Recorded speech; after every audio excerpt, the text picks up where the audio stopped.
Olá! O Abril Verde é um movimento de iniciativa popular com participação espontânea que chama a atenção da sociedade brasileira para a adoção da cultura permanente de prevenção de acidentes de trabalho e doenças ocupacionais. Hoje, vamos conversar sobre segurança no trabalho com o técnico especialista no assunto, Glicélio Cavalcante. Olá, seja bem-vindo ao Câmara Entrevista. Então, para começar, vamos te perguntar o que é segurança do trabalho e por que uma empresa precisa constituir uma equipe responsável pelo assunto. Segurança do trabalho ou nada mais do que uma forma prevencionista, onde é instituído por lei, lá na Constituição Federal, a gente já tem no artigo 7º, inciso 22, que fala dos ambientes de trabalho, onde a gente tem que minimizar os riscos, As sociedades, as organizações, empresas têm que minimizar os riscos no ambiente de trabalho. Depois, a gente passa por uma lei 6.514, de 77, e aprovada lá depois pela portaria, ou regulamentada pela portaria 3.214, que institui as normas regulamentadoras.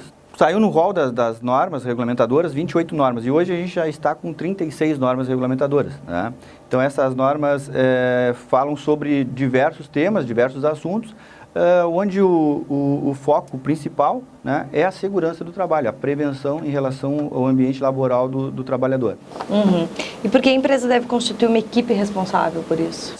Dependendo do CNAE, das empresas, é estabelecido dentro dessa norma, da NR4 mais especificamente, um número, uma tabela, um número de profissionais, o SESM, de profissionais de segurança do trabalho, que começa lá para o engenheiro de segurança, médico de segurança, técnico de segurança do trabalho, enfermeiro do trabalho, auxiliares de enfermagem, dependendo do grau de risco da empresa, que a gente vai verificar através do CNAE, dependendo do grau de risco da empresa e o número de funcionários, é estabelecido se ela precisa ter ou não esses profissionais. E quais são as atribuições práticas do técnico em segurança do trabalho e o que exatamente ele faz? Bom, o técnico em segurança do trabalho é um prevencionista, que atua de maneira contínua em relação a um bem-estar físico, social, psicológico, e a saúde do trabalhador, tanto a saúde ocupacional quanto a saúde na questão se estendendo ao lazer, da higiene ocupacional. Como é que a gente pode definir um acidente de trabalho? Um ato não planejado, inesperado, que ocorre dentro do âmbito da empresa, dentro da jornada de trabalho. Esse seria a forma técnica, como a norma, estou parafraseando, a norma nos fala. Então, um ato não planejado.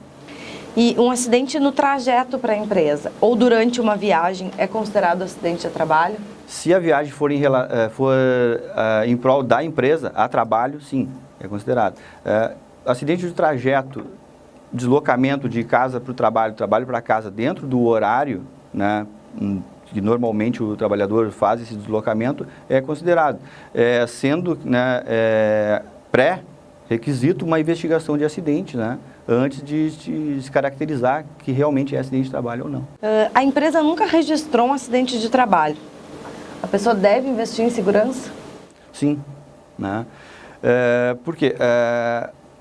O quesito nunca aconteceu, um acidente de trabalho não quer dizer que isso seja... Que nunca vai acontecer. Que não vai acontecer. Então, se existe uma possibilidade em 1000, fica bem mais fácil de se investir naquela uma. Então, a norma estabelece já lá na questão até do microempreendedor individual, o MEI, enquanto ele estiver empreendendo, ele, o empreendedor, desenvolvendo a própria atividade, não necessita. Mas no momento que ele passa a ter um funcionário, que só pode um funcionário, esse funcionário já tem que ter o plano de prevenção de risco. E qual é o número mínimo de funcionários que uma empresa deve ter para constituir uma CIPA? Dependendo do grau de risco também, existe uma outra tabela, existe na NR5, que trata da Comissão Interna de Prevenção de Acidentes, e dependendo do número de funcionários e o grau de risco, que estabelece ali em número de funcionários até 20 funcionários, não precisa se estabelecer uma CIPA. Passando de 20 funcionários já precisa se estabelecer uma CIPA, dependendo do grau de risco, que pode ser 1, 2, 3 ou 4. E o que são as EPIs e EPCs que é tão falado hoje em dia, E de quem é a responsabilidade pelo fornecimento e a conservação desses materiais? Bom, a responsabilidade é do empregador, O empregador, a empresa por força da NR6, né, norma regulamentadora número 6, que fala sobre equipamentos de proteção individual, que são os EPIs, equipamentos de proteção individual. Todos os trabalhadores expostos a algum tipo de risco ambiental, né, a empresa é obrigada a fornecer o equipamento de proteção individual. Né. Em contrapartida, assim como ela é obrigada, o trabalhador também é obrigado a utilizar de forma, né, correta, higienizar o equipamento, quando for o caso, e zelar pela sua conservação. Né? A empresa, além de fornecer o equipamento de proteção individual, ela também deve treinar o trabalhador, cobrar o uso efetivo e tornando obrigatório, né, esse uso efetivo do equipamento de proteção individual. Da mesma sorte, o equipamento de proteção coletiva, o EPC, que deve anteceder o EPI. Já seriam medidas administrativas. O EPC, equipamento de proteção coletiva, ele protege o coletivo, né, da empresa, todos os funcionários no âmbito daquele setor.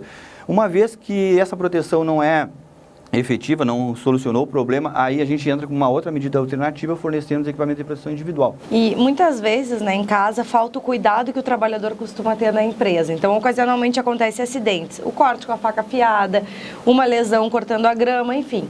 A segurança do trabalho, ela pode se estender à casa do trabalhador, para ele ter consciência também em casa do cuidado que deve ter? Com certeza.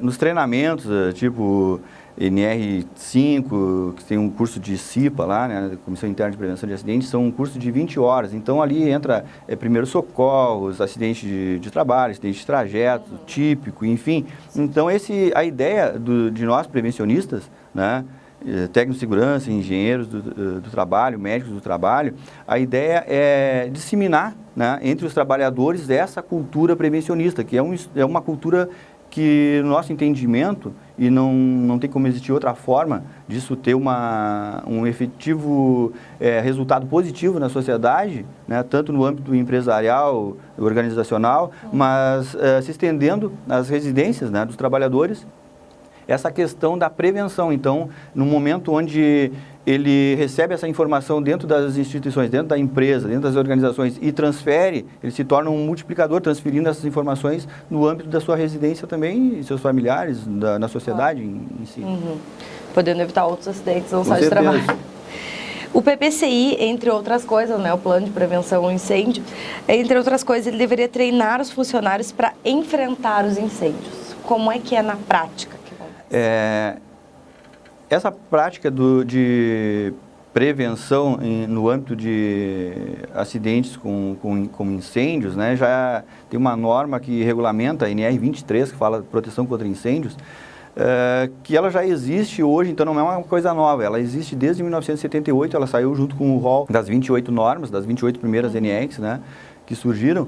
Então, isso não é novidade, né? O que é novo? Novo é uma RT 14 de 2009, que veio à tona, na verdade, começou a ser mais cobrada, mais exigida, pós Boate Kiss, né? Então, dali em diante, começou a ser mais praticado. Não digo que não tenha sido praticado antes, né? É que já existia também regulamentando essa questão, né, de pessoas treinadas, né? E muitas hoje vezes acontece a questão talvez não é uma coisa que pode não acontecer, né? Um incêndio, sempre tu pensa que aí depois daqui parece que se tornou uma coisa mais real, né? Mais tanto real. Em termos de empresa, de todos os sentidos. Assim. Na verdade, a gente sabe que muitas vezes a gente tinha nas empresas, nas organizações, os equipamentos de combate a incêndios, extintores e outras formas de combate a fogo, mas não tínhamos pessoas treinadas. E hoje essa norma está, não que não tivesse por parte de força de lei, né? Como eu enfatizei,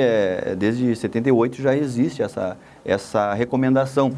E interessante que nesse rol nessa época de 78, por aí, quando saiu essas normas, junto nesse rol das 28, ela falava lá na NR23, né, ter pessoas adestradas, usava até um termo meio pejorativo no meu entendimento, e hoje a norma já fala em pessoas treinadas, né, que é o termo correto, pessoas treinadas e capacitadas para atuar no princípio de incêndio. Então, todos os treinamentos, tanto da NR23, combate a incêndio, NR20, que fala sobre prevenção também contra incêndio, então tem as cargas horárias estipuladas ali, 4 horas, 5 horas, 10 horas, tamanho do risco também da empresa. E para quem se interessa pela área de segurança do trabalho, onde buscar a qualificação e como é que está a oferta de emprego? Olha, buscar qualificação hoje na nossa região, a gente tem ali o SENAC, né? Então, onde já estamos ali com 21 turmas, né? Isso na grade noturna, que a gente tem uma parte de alunos também, outros formados pelo Pronatex, Zutec, enfim. Então, só na parte, que eu não atuo só na parte da noite ali, né, administrando aulas, então a gente tem ali, hoje, está com 21 turmas, né? Já algumas formadas, em andamento a gente tem 3 turmas. Então, aquela pessoa que, né, que tem uma vocação, digamos assim, para a segurança do trabalho, para a prevenção, que quiser investir na área, né, estamos à disposição. E a questão do mercado de trabalho. Hoje a gente está em alta no mercado de trabalho na nossa região em função da usina, né, UTE Pampa Sul, né, em Ceival, que ainda hoje pela manhã encontrei vários alunos lá, né, todos trabalhando ainda sem aquela coisa que a gente tinha um mito de, eu não tenho experiência na área. Né? Mas a demanda é tão grande nesse momento agora que eles estão absorvendo, sem experiência, sem está sendo proporcionada a oportunidade. E a jornada 12x36, ela era exclusiva para alguns profissionais da saúde e segurança, mas agora ela é permitida para qualquer trabalhador. Então, acumular outra ocupação nos horários que deveriam ser os de descanso, né, parece bom do ponto de vista financeiro. Mas não seria um fator de risco o empregado trabalhar no horário que deveria estar descansando? Com certeza o fator de risco existe, né, dentro da jornada já de 8 horas, 6 horas, 12 horas, com certeza. No momento que essa jornada se prolonga, o trabalhador tem uma baixa, né, no desempenho. Acontecendo essa baixa no desempenho, ocorre um aumento, né, da probabilidade de acontecer um acidente. Né? Então, essa correlação tem que ser muito bem analisada, esse custo-benefício, digamos assim, né? Questão financeira, questão de horas de lazer que vai ser, né, prejudicado, questão familiar também, né, a ausência. Hoje a gente está num corre-corre que muitas vezes a gente não tem um tempo para a reposição das energias, e aí isso pode ser assim um fator um cansaço, né, um esgotamento. Que pode ser um fator determinante num acidente de trabalho. E do ponto de vista da segurança, tu falou da questão dos MEIs, né, microempreendedor individual. Quem trabalha em casa tem os mesmos direitos de quem desempenha as atividades na sede da empresa? Em relação a risco, né, com certeza ocorre, né, o mesmo, alguns pontos, né, o risco, por exemplo, lá está cortando uma grama, né, tem o risco de choque elétrico, tem o risco de, sei lá, enroscar um arame na lâmina ali e causar um acidente. Como tu bem falaste antes, né, cortando legumes, carnes, enfim, um corte. Então, com certeza existe, né, e outros fatores que a gente, dependendo do âmbito das residências, que podem oferecer, né, por exemplo, panela de pressão, né, que toda dona de casa tem, né, então porque não os próprios os trabalhadores que se aventuram nessa prática, e os profissionais também da cozinha, que não é feita a manutenção na panela de pressão.